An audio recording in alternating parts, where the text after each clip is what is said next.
रचनाकार अगे शेखर एक जीवनी भाग 1। गोमती का तट, संध्या। शेखर अकेला धीरे धीरे टहल रहा है। पेड़ों की ओर देखता है। कुछ पेड़ों पर पीली सी आकाश वेल के जाल ढेर के ढेर पड़े हुए हैं। उन्हीं को देखता हुआ और यह सोचता हुआ कि इन्हीं को क्यों यह अधिकार प्राप्त हुआ कि इनको उत्पत्ति भूमि से न हो, पैर भूमि न टिके, ये सदा ऊंची रहकर ही दूसरों के सहारे पृथ्वी से अपना जीवन रस खींचा करे। पर वह बहुत देर तक यह नहीं सोच सकता। उसका मन हटकर गोमती की लहरों पर कांपते हुए ताम्रवर्ण प्रकाश की ओर जाता है और वहीं रह जाता है। उसे लगता है कि उस प्रकाश में कुछ है जो उसे बुलाता है, खींचता है, सुख देता है, पर वह उसे नाम नहीं दे पाता। सौंदर्य शब्द उसके क्षेत्र में अभी तक नहीं आया है। लखनऊ की बारादरी में शेखर अकेला बैठा है। एक अत्यंत सुंदर घोड़ा तीव्र गति से दौड़ता हुआ उसके सामने से जाता है। उसकी गति में कहीं चेष्टा नहीं है, कहीं रुकावट नहीं है, मानो कहीं भी इच्छा की प्रेरणा ही नहीं है। वह स्वतः संपूर्ण, सुंदर, अच्छे संगीत की तरह ताल विशिष्ट एक गति है। शेखर एकाएक खड़ा हो जाता है। यह एक नई बात थी उसके जीवन में और वह विद्युत की तरह उसके मन में तड़प गई। रिदम, लय। वह फिर बैठ गया, आकाश की तरह शांत, पहाड़ी झील की तरह स्वच्छ। शायद तभी से यह जीवन सर्वत्र उस वस्तु को खोजने लगा और शायद उसने उसे पाया भी, क्योंकि बहुत वर्षों बाद अपने जीवन के घोरतम अंधकारमय दिनों में भी जब वह अपने सब ओर के विरोधों से त्रस्त हो उठता, तब एकाएक कोई अलौकिक किरण उस अंधकार को चीर जाती और वे सब वैपरीत्य उलझने इस हद तक हल हो जाती कि एक ही महान एकत्व के विभिन्न अंग जान पड़ने लगती। एक दिन शेखर के पिता उसे अजायब घर में ले गए और जिस कमरे में मूर्तियां रखी थी वहां पहुंचाकर अपने काम पर चले गए।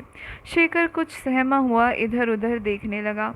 उसके सभी और मूर्तियां थी, कुछ साबुत, कुछ टूटी, कुछ शरीरहीन सिर, कुछ सिरहीन शरीर, कुछ काली, कुछ श्वेत, कुछ पत्थर की, कुछ मिट्टी की, कुछ चमचमाती हुई धातु की, कुछ जंग से खाई हुई। शेखर की दृष्टि एक प्रतिमा पर जाकर ठिठक गई। यूँ कहें कि प्रतिमा के पैरों पर ठिठक गई, क्योंकि वह प्रतिमा बहुत बड़ी थी और शेखर की आंखों के तल पर उसके पैर ही आरंभ होते थे। शेखर धीरे धीरे दृष्टि उठाता गया। वह छत तक पहुंच गई जहां मूर्ति का सिर था। शेखर ने उसे ऊपर से नीचे तक देखा, पैरों के नीचे लगी हुई लकड़ी की तख्ती तक, जिस पर बड़े अक्षरों में लिखा था, महावीर जिन। शेखर के मन में किसी भाव ने जाकर कहा, मूर्ति बिल्कुल नंगी है। वह नंगी थी। शेखर ने नहीं समझ सका कि कैसे उसकी विशाल भीमकाय प्रकांड नग्नता का चित्रण करते उसे गढ़ते समय मूर्तिकार का हाथ नहीं कांपा, उसकी कल्पना नहीं लज्जित हुई। नग्नता का सत्य सत्य की तरह नंगा उसके जगत में नहीं था, आने नहीं दिया गया था। उसके लिए नग्नता झूठी थी, भद्दी थी, अवांछनीय और अदर्शनीय थी। किंतु या इसलिए वह स्थिर अकंप दृष्टि से उसे देखता रहा, बहुत देर तक देखता रहा, मानो उसके मन में उस नग्नता को स्वीकार कर लिया हो। वह उसकी दृष्टि में अत्याज्य, अनस्वाभाविक सुंदर हो उठी। वह धीरे धीरे लौट पड़ा। शांति की मधुर शीतल सांस मानो उसके मन पर एक हल्का सा परिमल बिखेर गई। कुछ ही दिन बाद जब उसके पिता सारनाथ गए और बौद्ध विहार में ठहरे, तब वह अवसर पाकर चोरी से निकला और एक बड़े पोखर के किनारे से होता हुआ सारनाथ के अजायब घर की ओर बढ़ता चला। पोखर में कुछ लोग सिंघाड़े बटोर रहे थे। किनारे कर या कीच में कुछ अधरंगे लड़के शोर मचा रहे थे।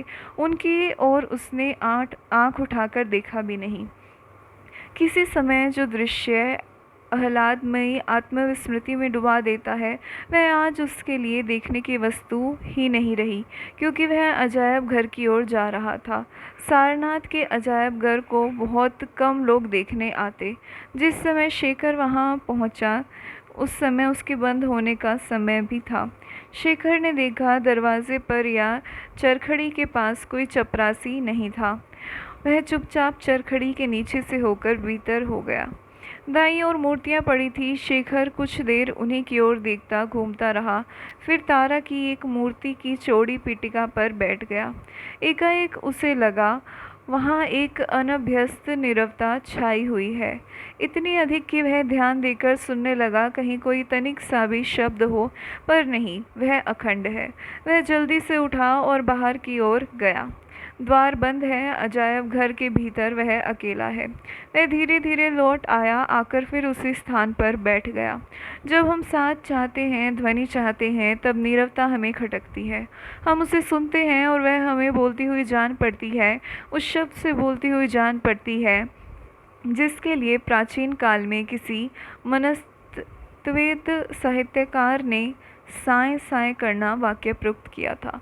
शेखर को यह नहीं जान पड़ता कि वहाँ की नीरवता साएं साएं कर रही है, उसे काटने को आ रही है। मैं रात भर बंद रहूँगा, भोजन नहीं मिलेगा, सो नहीं सकूँगा, पिता ढूंढते फिरेंगे, ये सब चिंताएं उसके मन में आई ही नहीं। वह एक भव्य, सुंदर, आनंदमयी, विह्वल, शांति युक्त, आत्मविस्मृत स्वीकृति में बैठा रहा, बैठा रहा, बैठा रह गया। अब कभी वह उस क्षण की चिंतन करता है तो सहम सा जाता है, इतनी व्यापक थी वह शांति, वह नीरवता। पर उस समय उसे कुछ भी विचित्र नहीं लगा। विचित्र लगा एक किवाड़ खुलने का शब्द द्वारा उस शांति का खंडन। एक शब्द जिसमें वह विश्वास ही न कर सका, इतनी दूर चला गया था वह। विचित्र लगी उसके नाम की पुकार, शेखर। वह चौंक कर उठ बैठा और जल्दी से उस तारा की मूर्ति से परे हट गया। उसे यह असह्य जान पड़ा कि लोग यह भी जान पाए कि वह कहाँ था, इतनी देर कहाँ रहा, क्या करता रहा। उसे लगा कि यदि लोग जान जाएंगे कि वह किस विशेष स्थान पर बैठा था तो वह लज्जा से डूब मरेगा। बुद्ध ने जिस स्थान पर बैठे बैठे दिव्य ज्ञान पाया था, वह उनकी दृष्टि में वैसा ही पवित्र, संसार की दृष्टि से गोपनीय हो गया। उससे पूछा गया कि वह कैसे वहाँ आया, क्या करता रहा, क्यों, कब, प्रश्न जो सदा पूछे जाते हैं, किंतु उसका उत्तर कुछ महत्व नहीं रखता, सिवाय इसके कि जैसे वे प्रश्न अनिवार्य होते हैं, वैसे ही उनके उत्तर भी सदा एक रूप होते हैं। शेखर ने लज्जित मौन ही उसका उत्तर था। जब वह अपने आप से कहता है कि उसमें विश्व शांति का, विश्वात्मा का एक अंश है, तब क्या वह झूठ बोलता है, अपने आप को धोखा देता है? उसके चारों ओर दुख है, दारिद्र्य है, पीड़ा, रोग, मृत्यु, सब कुछ है। देश विदेश के धर्म के ठेकेदारों ने अपनी कुल आविष्कार शक्ति को खर्च करके नरक में जिन बुरी सी बुरी और भयंकर सी भयंकर यातनाओं का सृजन किया है, वे सभी संसार में हैं, उसके संसार में मौजूद हैं, और वह उन्हें स्वीकार नहीं करता, उनके विरुद्ध विद्रोह करता है, लड़ता है। किंतु क्या वह इसलिए नहीं कि उसकी आत्मा ऐसे किसी स्थान को देख या अनुभव कर सकती है जिसमें ये सब कुछ नहीं है, कि उसकी आत्मा एक पारलौकिक शांति की झलक पा चुकी है। इस नरक में रहकर भी एक आत्मा उस नरक से नहीं बल्कि उस विश्व शांति में। धोखा, एक धोखा क्या समूची जीवनी को, एक समूचे संघ को अनुप्राणित कर सकता है? धोखे में क्या शक्ति हो सकती है? धोखे के लिए मर सकते हैं, किंतु क्या धोखे के लिए जिया भी जा सकता है? लोग कहते हैं विद्रोही के विचार संकुचित हैं, उसका मस्तिष्क कमज़ोर है, उसका हृदय टेढ़ा है। लोग यह भी कहते हैं उसके स्वप्न छूछे, आदर्शवादी असंभव है। यह सब शायद ठीक है, लेकिन वह पतितों और असहायों को समानता की दृष्टि से देख सकता है, उसका हृदय गिरे हुओं को उठा सकता है, उसका मस्तिष्क एक समूचे राष्ट्र को चला सकता है और अपने स्वप्नों के लिए सच्चाई और दृढ़ता के साथ लड़ सकता है, और उसके स्वप्न सच्चे भी हो जाते हैं। क्या वह भी धोखा है? मैं अपने आप को एक 5 वर्ष के बालक के रूप में देखता हूँ, जो केवल एक नीला निक्कर पहने हुए नंगे पैर घास पर भागा जा रहा है। बालक के अपने कंधे पर बहुत से कमल लादे हुए, कुछ खिले, कुछ अधखिले, कुछ अभी बंद। जिस पथ पर वह चला जा रहा है वह चिनार वृक्षों की छाया में होता हुआ जाता है, और खिले हुए पत्तों और चिनार के फूलों से प्रायः बिल्कुल ढका हुआ है। कहीं कहीं किसी अंधेरे और ठंडे कोने में रोएदार पत्तों वाली बिच्छू बूटी लग रही है, जिससे बालक डरता नहीं, क्योंकि वह उसका इलाज भी जानता है। यह दृश्य मेरी दृष्टि के सामने बिल्कुल साफ है, फिर भी मैं इसे ठीक स्थान पर नहीं रख पाता। जीवन क्रम में इसका कोना मुझे याद नहीं आता। बात अवश्य कश्मीर की है, लेकिन यह मुझे समझ नहीं आता कि यह क्यों स्मृति के पेट पर इतने गहरे अक्षरों से लिखी है, विशेषतः जबकि इसका न कोई कारण याद आता है न कोई फल। शेखर के पिता की बदली एकाएकी हो गई थी और वे एक दिन अपना फालतू सामान नीलाम करके दोस्तों से विदा लेकर सकुटुंब वहां पहुंच गए थे और झेलम के किनारे एक बंगला लेकर वहां रहने लगे थे। महासागर महासमर के दिनों की बात है, जब महंगी बहुत थी, लेकिन मकान कोठियाँ सस्ती हो गई थी। शेखर लगभग 6 वर्ष का था जब उसने निश्चय किया कि अब समय आ गया कि वह एक पुस्तक लिखे और प्रसिद्धि प्राप्त करे। वह जानता था कि उसके पिता पुस्तक लिखते हैं। एक दिन उसने पिता से पूछा कि वह पन्ने पर पन्ने क्यों लिखते जाते हैं। तब उन्होंने बताया था कि वे एक पुस्तक लिख रहे हैं। उन्होंने यह भी बताया था कि वह उसमें एक चित्र भी रखेंगे और यह भी कि एक प्रेस में कागज़ मशीन में डालकर घुमाए जाएंगे, जिससे एक पुस्तक की सैकड़ों हज़ारों पुस्तकें बन जाएंगी और प्रत्येक में वैसे ही चित्र होंगे। यह सब उसके लिए ऐसी अद्भुत बात थी कि उसने भी एक चित्र भरी पुस्तक लिखने का निश्चय किया। लेकिन चित्र आए कहाँ से? पिता की सहायता वह मांगना नहीं चाहता था। उसे डर था कि वे ईर्ष्यावश विघ्न न डालें। तभी सोचते सोचते यह विचार आया, फूल। उसने स्थान स्थान से फूल एकत्र किए, उन्हें पुस्तकों में दबाकर सुखाया, अपनी माली से उनके नाम पूछे।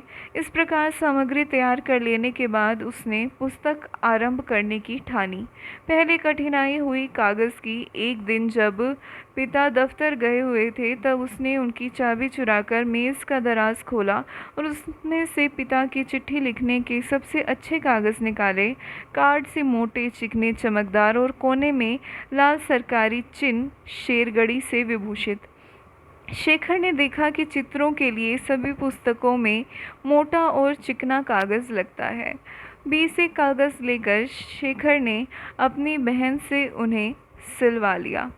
बहन प्रत्येक आयोजन में उसकी सचिव संगिनी थी। यद्यपि कॉपी सीने की मजदूरी में उसने 5 कागज़ स्वयं ले लिए।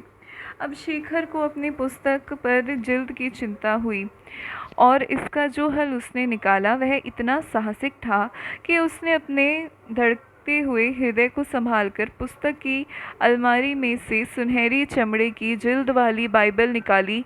एक ही झटके में जिल्द को पुस्तक से अलग किया, पुस्तक को रसोई के पीछे कूड़े में की ढेर में छिपाया और जिल्द के अंदर अपनी कॉपी रख ली। यह सब क्षण भर में हो गया। शाम को जब सब लोग लौटे, तब उसे एकांत में पाते ही उसकी बहन ने पहला प्रश्न किया, आज क्या किया? और शेखर की दोषी आत्मा ने उसे सब कह डालना, छिपाने का साहस उसने नहीं पाया। तब अपना रहस्य सुरक्षित रखने के लिए शेखर को दूसरे दिन की अपने हिस्से की मिठाई का भी त्याग करना पड़ा और इस सौदे में उसने बहन से कॉपी भी जिल्द के अंदर सिलाकर फिट कर ली। दूसरे दिन भाई और बहन पुस्तक लिखने बैठे। शेखर ने गोंद से प्रत्येक पन्ने पर अलग अलग फूल चिपका दिए। बहन अपना वनस्पति विज्ञान की पुस्तक लाई और शेखर उसे देखकर उसी ढंग से फूलों का वर्णन करने लगा। पहले फूलों के रंग रूप का वर्णन, फिर उनके उपयोग, फिर लेकिन यह क्या चीज़ है? बहन ने कहा, हमें नहीं मालूम, स्कूल में यह नहीं पढ़ाते, छोड़ जाते हैं। शेखर ने जाकर पिता से पूछा, हैबिटेट किसे कहते हैं? हैबिटेट का मतलब है जहाँ कोई चीज़ रहे या पाई जाए। क्यों? कुछ नहीं, बहन ने पूछने को भेजा है, कहकर सकपकाया हुआ शेखर भाग गया। पीछे से पिता का स्वर आया, वह खुद क्यों नहीं पूछने आती? शेखर ने लगभग 1 महीने के परिश्रम के बाद पुस्तक तैयार कर पाई। जब उसकी बहन ने उसे देखकर पास कर लिया, तब शेखर ने निश्चय किया कि वह भी अपनी पुस्तक को प्रेस में घुमाकर सैकड़ों बनवाएगा। इसलिए एक दिन जब उसके पिता विशेष प्रसन्न जान पड़ते थे, तब उसने जाकर अपनी पुस्तक उनके हाथ में रख दी। लेकिन तत्क्षण ही शर्मा कर वह भाग गया। केवल इतना भर देख पाया कि पिता की त्योरियां बदल गई। फिर उन्होंने पुस्तक खोली। कुछ ही मिनट में शर्म और डर पर कुतूहल ने विजय पाई। पिता और माता की ठठाकर कर गूंजती हंसी सुनकर वह लौट आया और देखने लगा। उसे देखते ही पिता की हंसी दुगनी हो गई। उन्होंने कमर से पकड़कर उसे उठा लिया और बोले, इतना मैं बरसों से नहीं हंसा होऊंगा, गजब की किताब है तुम्हारी। शेखर कुछ घबरा सा गया, क्योंकि उसे ठीक समझ नहीं आया कि यह प्रशंसा है या कुछ। अपने जाने वह एकदम प्रशंसा का पात्र था, क्योंकि पुस्तक बड़े सुंदर अक्षरों में लिखी गई है और चित्र कितने सुंदर हैं, और इनके नाम लाल रंग से लिखे गए हैं, फूशिया और आयरिश का। भला इसे बढ़कर क्या वर्णन होगा। Fuchsia violet flower with 4 red small leaves. Very Kashmiri girls put it in their hair. Nazina put it in her ears to dance in kitchen. Habitat Shalmar Gardens and Chashma Shahi. Fuchsia छोटी लाल पत्तियों वाला बैंगनी रंग का फूल, बहुत सुंदर। काश्मीरी लड़कियां बालों में लगाती, जिनिया आया कानों में पहनकर रसोई में नाचती। पैदाइश शालामार बाग और चश्मा गाही। Iris very beautiful, some are below blue, some red, some white. There is a yellow stick inside the flower. Habitat Mr. Chatterjee's house, Neerat Gupkar, the best were in our house, but the flood took them away. Iris बड़े सुंदर, कुछ नीले होते हैं, कुछ लाल, कुछ सफ़ेद। फूल के अंदर एक पीली डंडी होती है। पैदाइश गुपकार के पास मिस्टर चटर्जी के घर में सबसे अच्छे हमारे घर में होते थे, पर बाढ़ में बह गए। लेकिन जाने क्यों वह किसी को भी हंसने लायक से अधिक पसंद नहीं आई। शेखर का जी बैठ गया और पिता के अनुग्रह भरे वाक्य, कुछ परवाह नहीं बेटा, अब की बार अच्छी लिख लागे, लेकिन मेरी पुस्तक मत खराब करना, से वह अधिक खिन्न ही हुआ। यूँ उसके पहले साहित्यिक प्रयास का अंत हुआ, या यूँ कहें कि अंत का आरंभ हुआ, क्योंकि असली अंत तो 2 वर्ष बाद हुआ, जब उसे कूड़े खाने में दीमक और अन्य प्रकार के कीड़े खा गए। साहित्य का निर्माण मानो जीवित मृत्यु का आह्वान है। साहित्यकार को निर्माण करके और लाभ भी तो क्या, रचयिता होने का सुख भी नहीं मिलता, क्योंकि काम पूरा होते ही वह देखता है, अरे यह तो वह नहीं है जो मैं बनाना चाहता था। वह मानो क्रियाशीलता का नारद है, उसे कहीं रुकना नहीं है, उसे सर्वत्र भड़काना, उभारना है, जलाना है, और कभी शांति नहीं होना है, कहीं रुकना नहीं। शायद इसलिए उसके पथ के आरंभ में ही विधि उसे रोककर कहती है, देख इस पथ पर मत जा, यह तेरे पैरों के लिए नहीं है। और यदि वह ढीठ होकर बढ़ा ही जाता है तो वह कहती है, अच्छा तो तू समझ, अपना जिम्मा संभाल।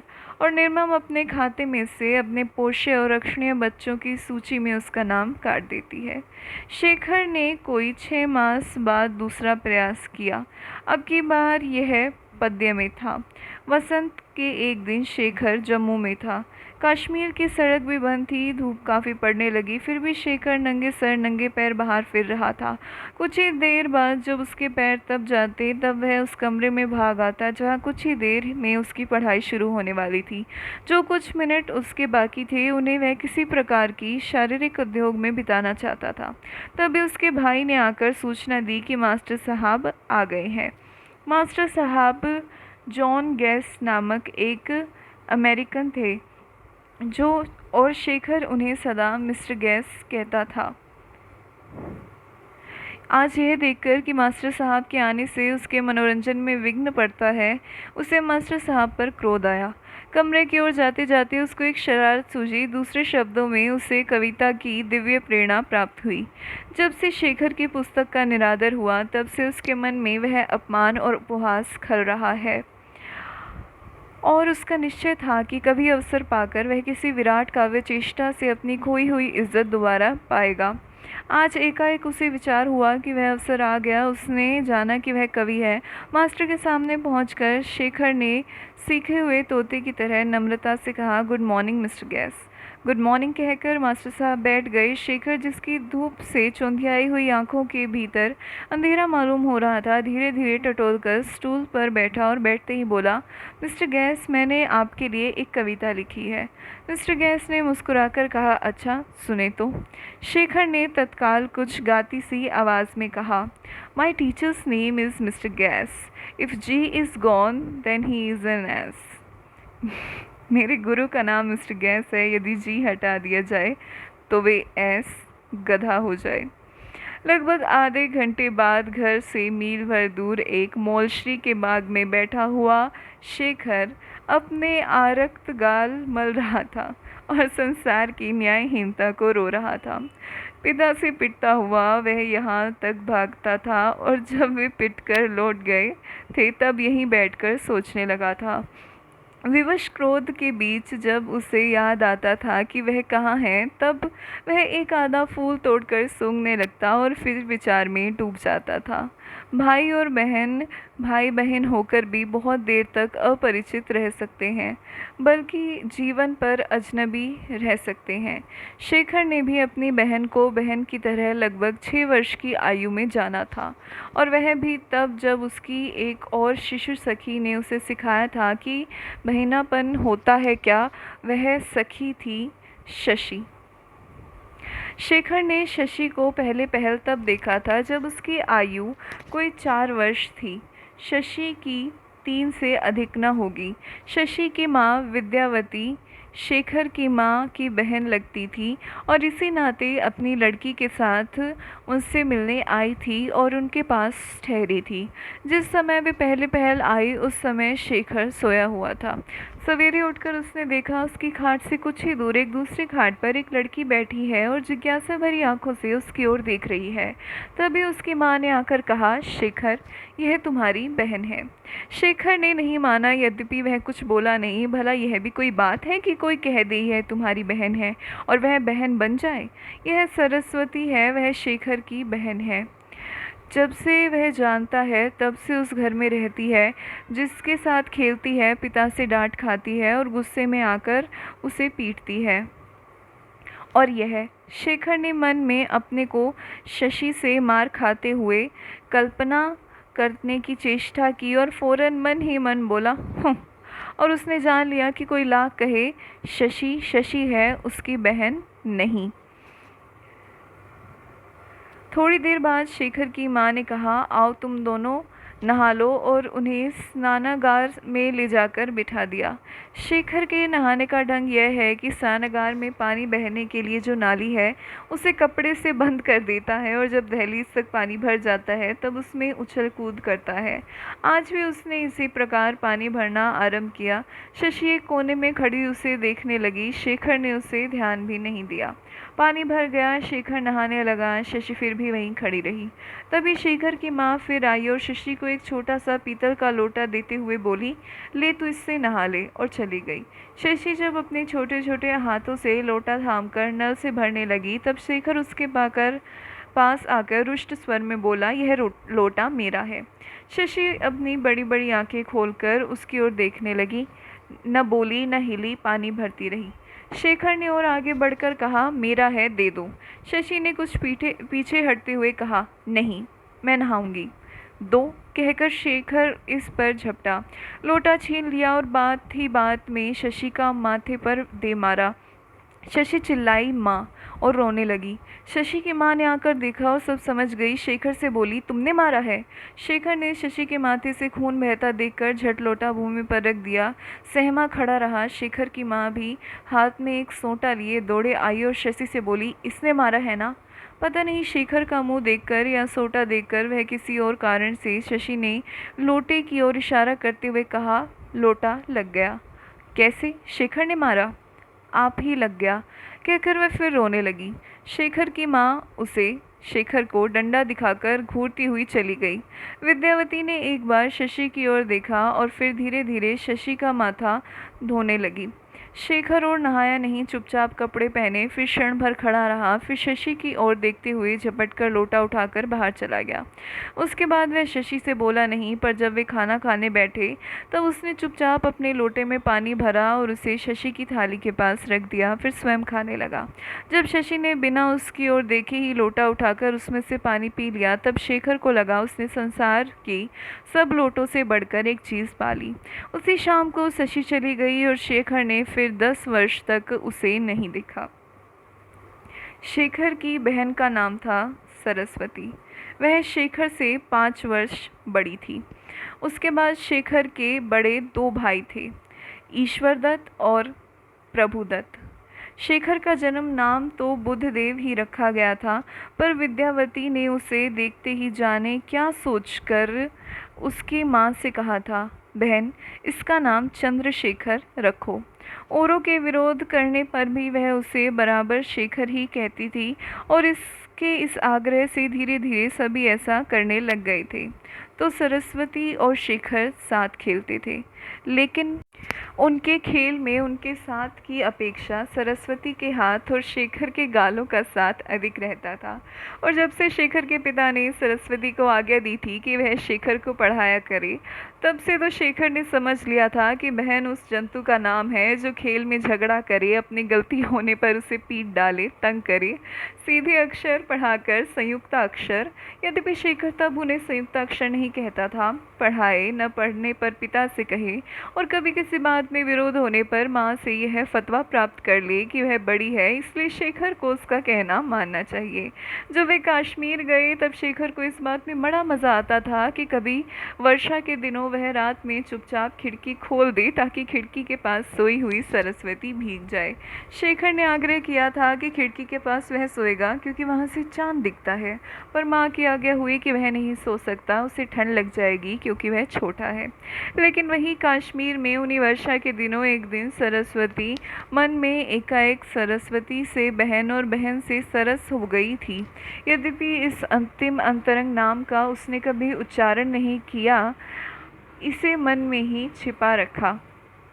8 दिन लगातार वर्षा हो रही थी। झेलम नदी का मधुर कलकल शब्द बढ़ता हुआ अब एक अनवरत गंभीर घोष हो गया। शेखर के पिता ने घर का सब कीमती सामान उठवाकर बंगले की ऊपरी मंजिल में मंगा लिया था। सब लोग वहीं रहते थे और पिता प्रायः खिड़की के पास बैठे चिंतित आंखों से बाहर देखते रहते थे। मुंह में सिगार पड़ा रहता था। कभी कभी जब उसका ध्यान आ जाता तब एक आधा सुट्टा लगाकर वे फिर किसी चिंता में लीन हो जाते। नदी के किनारे एक बाग के बीचों बीच में था बंगला, जो कि चारों ओर 10 फुट ऊंची मिट्टी के भीत से घिरा हुआ था। भीतर प्रवेश करने के लिए चारों भीतों के बीचों बीच दीवार के दोनों ओर सीढ़ियां बनी हुई थी। दीवार नीचे से बाहर 13 फीट चौड़ी थी, ऊपर बिल्कुल पतली। बाहर नदी का पानी बढ़ता हुआ भूमि से समतल हो गया था और अब सब ओर फैलने लगा था। धीरे धीरे दीवार के भीतर की भूमि में से ऊंचा बढ़ता जा रहा था। भीतर बंगले में फूलों को लांघते हुए मानो स्वच्छंदता उन्मत्त उत्कृष्ट पानी का घोष साफ सुनाई पड़ रहा था। बंगले के भीतर एक खिंची हुई प्रतीक्षा थी। शेखर स्थिर दृष्टि से पिता की ओर देखता हुआ सोच रहा था कि वे क्यों इतने स्थिर, पलकहीन, चिंतित दृष्टि से नदी वाली दीवार की ओर देख रहे हैं और समझ नहीं रहा है। न उसे यही समझ आ रहा था कि माँ क्यों आंसू भरी आंखों से कभी उसकी ओर, कभी उसके भाइयों की ओर, कभी सरस्वती की ओर देख रही है। लेकिन कुछ न समझते हुए भी वह विद्युतमय वातावरण मानो उससे भी लील गया था। वह भी किसी अकथ आकारहीन चिंता से सबकी ओर देख रहा था। एकाएक उसने देखा उसके बहन के मुख पर किसी भीतरी क्रिया की छाया स्पष्ट भासित होती है। वह धीरे धीरे सरक कर उसके पास पहुंचा और दबे स्वर में बोला, क्या है? सरस्वती ने उसे उंगली के साथ आने का इशारा किया और दबे पांव सीढ़ियों की ओर बढ़ी। दोनों चुपचाप नीचे उतर गए। किसी ने उन्हें देखा नहीं। नीचे पहुंचते ही शेखर ने पूछा, क्या है? सरस्वती ने तीखे स्वर में कहा, चूहों की बिलें। चूहों की बिलें क्या है? मैं नहीं समझा। मूर्ख होना, वह पानी बढ़ रहा है, अभी बिलों में से भीतर आने लगेगा, तब उन्हें बंद करना है। शेखर समझ गया। अब दोनों सबसे निकट की दीवार पर पहुंचे और कीच से बिलों के मुंह बंद करने लगे। कभी कभी वे साथ ही अपने प्रिय आइरिस के पौधे भी खींच लेते और उन्हें भी बिलों में ठूस कर कीचड़ से दबा देते। एक बार शेखर ने सर उठाकर सरस्वती की ओर देखा। वह उस समय एक आइरिस का पौधा लिए अनिश्चित सी खड़ी थी। क्षण ही भर में पौधे में से उसका एकमात्र बड़ा सा सुंदर फूल तोड़कर अपनी चोटी में खोस लिया और फिर पौधे को बिल में दबा दिया। शेखर को यह बात अजीब सी लगी कि यह विचित्र लड़की भी वही बात सोच सकती है जो वह स्वयं सोच रहा था। पर क्षण भर में वह यह बात भूलकर फिर काम में जुट गया। उसके और सरस्वती के भी मन में यह स्पष्ट था कि वे तभी तक अपना काम कर सकेंगे जब तक भीतर उनकी अनुपस्थिति का पता नहीं लगेगा। वे यह भी अनुभव कर रहे थे कि कुछ ही देर में कुछ होने वाला है, पता नहीं क्या, और पिता कभी उन्हें बाहर नहीं रहने देंगे, और इसीलिए वे अत्यंत शीघ्रता से काम कर रहे थे, किसी आसन विपत्ति से डर से नहीं, भीतर बुला लिए जाने के डर से। उनकी कमर दुखने लगी थी, पर काम अभी उतना ही पड़ा था। वे एक बिल बंद नहीं कर पाए होते थे कि दूसरी फूट पड़ती थी और निरंतर बढ़ती जाती थी। पानी का फव्वारा सा भीतर छूट पड़ता था। इन फव्वारों की ऊंचाई से शेखर ने अनुमान किया कि बाहर पानी भीतर की भूमि से 4 फुट ऊंचा चढ़ गया है, और अभी यह प्रश्न उसके मन में नहीं आया था कि जब वह दीवार के समतल हो जाएगा तब क्या होगा। तभी पानी की गर्जन से ऊपर उन्होंने पिता की पुकार सुनी, जिसमें एक नया, उनका अपरिचित स्वर था। वे रुककर एक दूसरे की ओर देखने लगे, सहसा यह निश्चय नहीं कर पाए कि भीतर जाएं या अपना काम जारी रखें। अपने खतरे को समझे बिना भी वे अनुभव कर रहे थे कि जो काम कर रहे हैं वह अभिमान का विषय है। उनके निश्चय करने से पहले ही एक छड़प हुआ, मानो पानी में कुछ गिरा हो। उन्हें दिखा कुछ, एक उघड़े हुए आइरिस और दीवार में फटी हुई एक दरार में से भीतर घराता हुआ मैला प्यासा पानी। निश्चय हो गया, वे दोनों साथ साथ भीतर भागे। अभी वे द्वार तक पहुँचे भी न थे कि पानी का गर्जन असह्य हो गया। उन्होंने पाया कि वे घुटने घुटने पानी में दौड़ रहे हैं। आखिर द्वार वहाँ पिता खड़े थे, जिनके मुख की ओर एक बार देखकर वे भीतर चले गए। उनके मुख पर वह था जो 2 बार नहीं दिखता, न किसी को दिखे।